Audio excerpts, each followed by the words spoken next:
or what do they represent in statistics? What do they represent? Population. So this is the population standard deviation. Okay? And so S is the sample standard deviation. Where do they come from, right?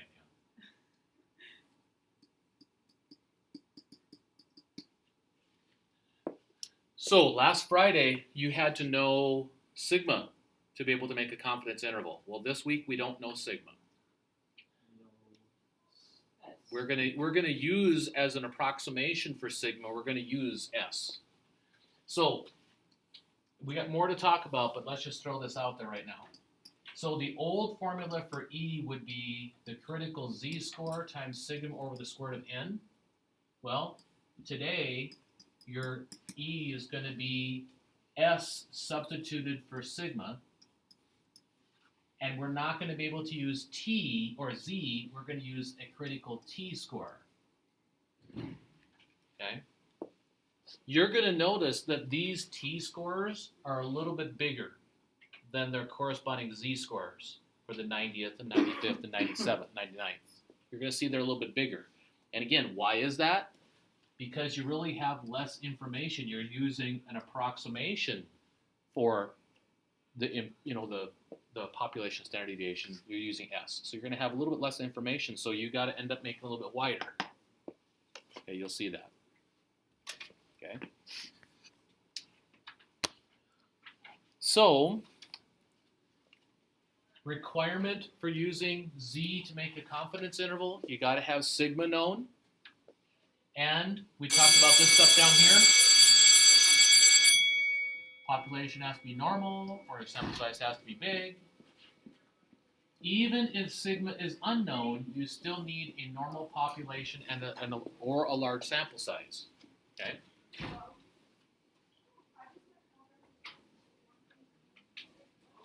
And again, here's your formula for E for the two different confidence intervals. So the whole concepts are basically the same thing. Just again, today we have sigma unknown, and we got to find a different way of finding a critical t-score instead of a z-score. So let's talk about that. Let's see if we can find some critical t-scores instead of some critical z-scores. So we should have these memorized. And you don't have to, but you use them so much, you should know. Yeah, I know. So we're going to have two different sets of critical t-scores based on what's something called degrees of freedom of 3 or degrees of freedom of 12. Degrees of freedom has the simplest formula I can give you all year. It's equal to your sample size minus 1. Okay? So what would n be equal to? It would be your degrees of freedom plus 1. So if you solve for n, it'd be plus 1. So if you had degrees of freedom of 3, you really would have a sample of size 4.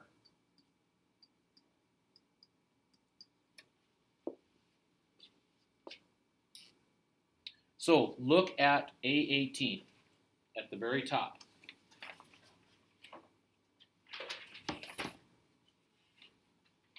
And it says t-distribution. And the first row says level of confidence. So you got an 80, 90, 95, 98, and 99. But you're going to have to go down to row 3. And what would be the critical t-score for the 90% confidence? Somebody tell me a number that you think is right. 2.3. There you go. And then just looking over the rest of the column, you have 3.182 and 5.841. See, these are bigger than the corresponding z-scores, which would make the interval wider with everything else staying the same. Okay? Now let me ask you this question. Do you have more information on this set than this set? Sure you do. You got 9 additional values in your sample. So these values are going to be a little bit smaller than they previously were with only degrees of freedom of 3. So somebody tell me what is the 90th? Right. Arlette Fall, dial 2003, please. Arlette Fall, 2003.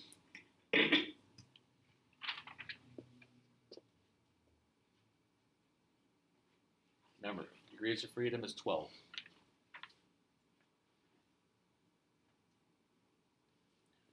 Now, we don't have to do this, but if I went up to degrees of freedom of 30, so if I went to degrees of freedom of 30, might be worth looking at here. We got 1697, 2042, and 2750. See, the larger that these sample size get, the closer that these critical z-scores are getting to the z-scores. Again, we're getting more and more information, but they're going to be off by just a little bit, even with that, because we don't know sigma. Okay? We have less information about the population, so then we're going to have to therefore widen your interval a little bit. Okay? So, not a lot of difference with what we're doing here. Okay, so let's look through this. Let's see if we can get this this problem taken care of.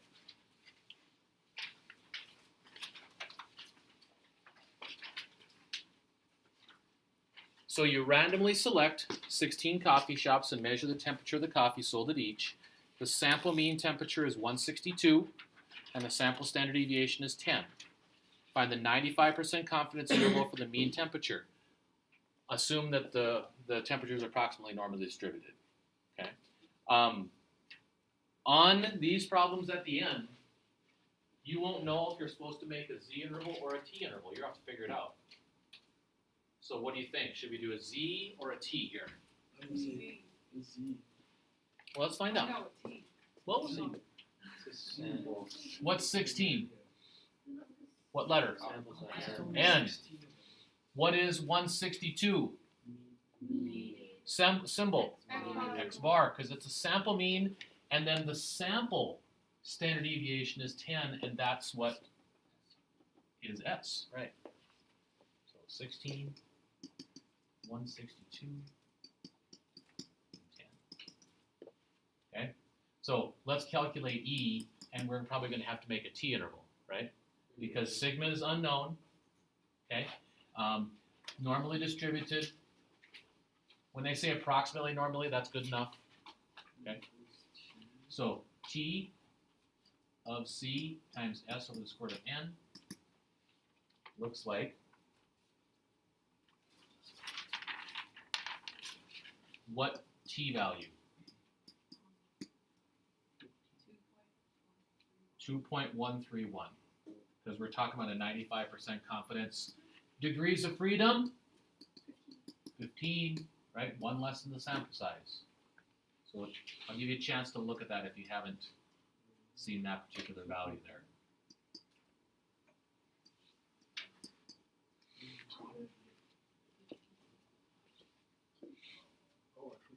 Yep, sample size is 16. You got to go down one to the degrees of freedom of 15.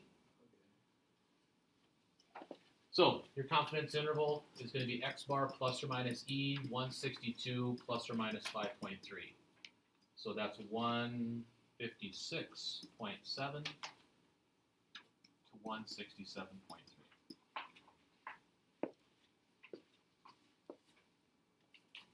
Now, I'm not going to make you do this, but I have some answers that's part of the answer when they ask you to make an interpretation. What is your interpretation of this? Well, let me write down what you would have to. I'm not going to make you write it down. I would say this. There is 95% confidence that the mean temperature of all coffees is between those values. Okay, so you don't have to do that, but I just want you to understand what we're finding and what they're asking, and I might give you an answer that has that in there.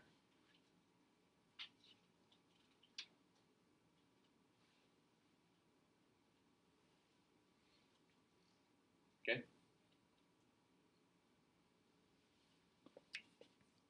So I've got a couple things to do here. Let's fill in this next page, not this one. That's just talking about the t-distribution, and we can look at that more closely another day. So I'm going to say that we use the t-distribution and the t-scores because we have more uncertainty when sigma is unknown.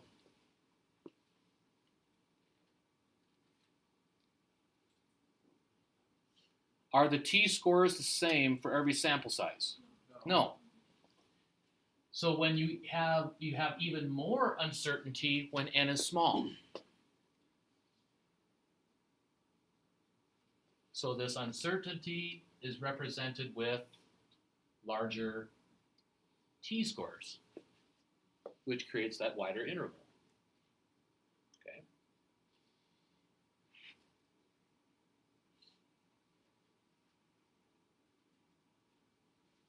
So there's doing the mechanics of it is one thing, but kind of understanding the rationale for why it is another thing too. Okay, write this down. Back of the notes maybe somewhere. I'm going to give you a flow chart for making your decisions about when to do a z interval or a t interval. Okay. So the first question is sigma known?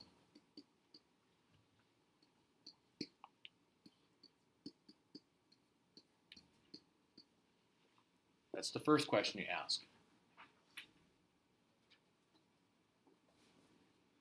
Now, just because sigma is known doesn't mean that you get to make a interval, a confidence interval. You have another requirement. Is the x distribution normal? Or is the sample size greater than or equal to 30? If that is the case, then you can make a confidence interval, right? So then you would make, or let's say this. Let's say that you use z sub c to find your confidence interval, right?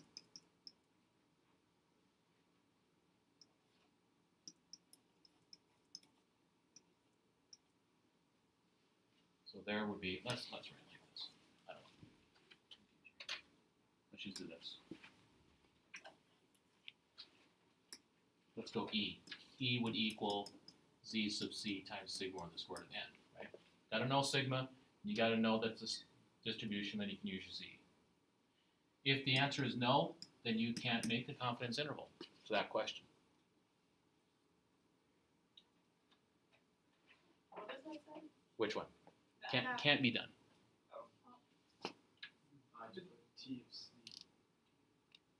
That would be over here. So if sigma is not known, then you still have to answer your same questions as over here. Is the x distribution normal? Or is your sample size 30 or more? If the answer is yes, then you use t sub c to find a confidence interval. Again, E would be then this. If the answer is no, then you can't make a confidence interval at all.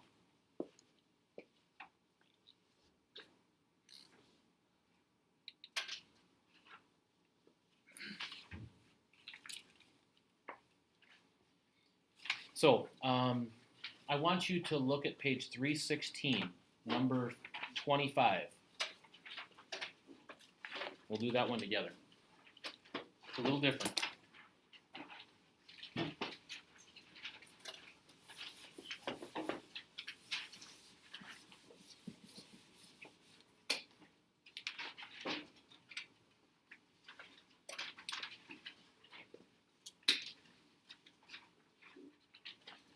So 25, here's what it says. It says use the data set to find a sample mean and to find the sample standard deviation and construct a 90% confidence interval for the population mean.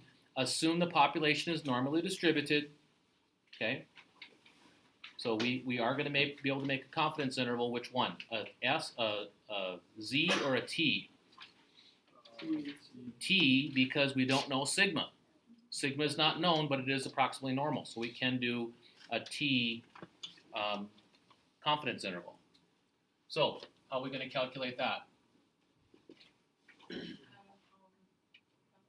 How are we going to calculate that? How can I use my calculator? We could do the one thing. That's what I'm asking you. What thing are you talking about? There you go. So I've done this. I just want to show you. I just want to remind you that when they ask you to calculate the sample mean, make sure that you put all the data in and then calculate the sample mean and standard deviation. So once I have the data in, what do I do? One variable stats. Okay, so there is my information. So my sample mean, the average SAT score of that sample is 1764. And 252. Right, because we're talking about this is we don't have sigma. We do not have sigma. So we're using the sample standard deviation and the sample mean.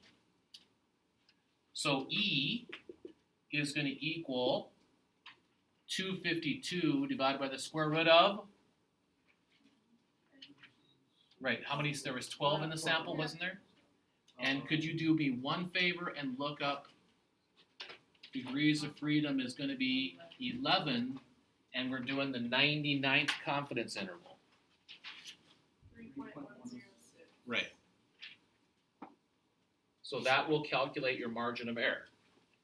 Okay? Which is, it ends up being pretty big.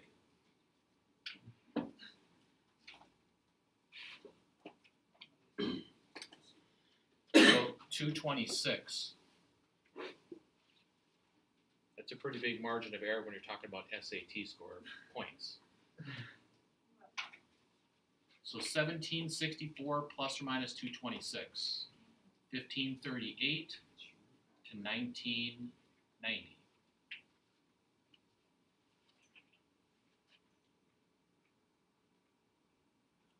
What's your interpretation? Well, your interpretation is there's about a 99%, we have 99% confident that the actual mean SAT score is between that and that. Okay, pretty wide, right? So that's all you got to do.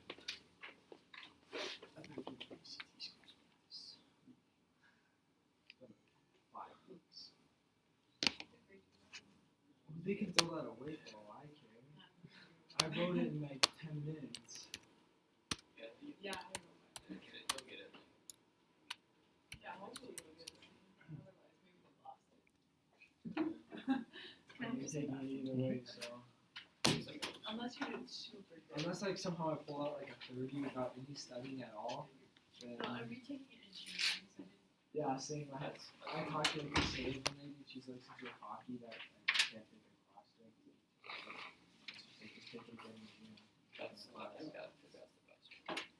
So that's not gonna. The average SAT score is about 1100. what's the average ACT score? I think like 24. I don't think it's that high. I think it's like lower. It's 18 something. Yeah, Here, I we sure can. They say like it's like 5 points or something. Oh, wow. Yeah, that'll go up. And like the ACT is like really, like it's very, it's not various knowledge, it's Oh, more really? like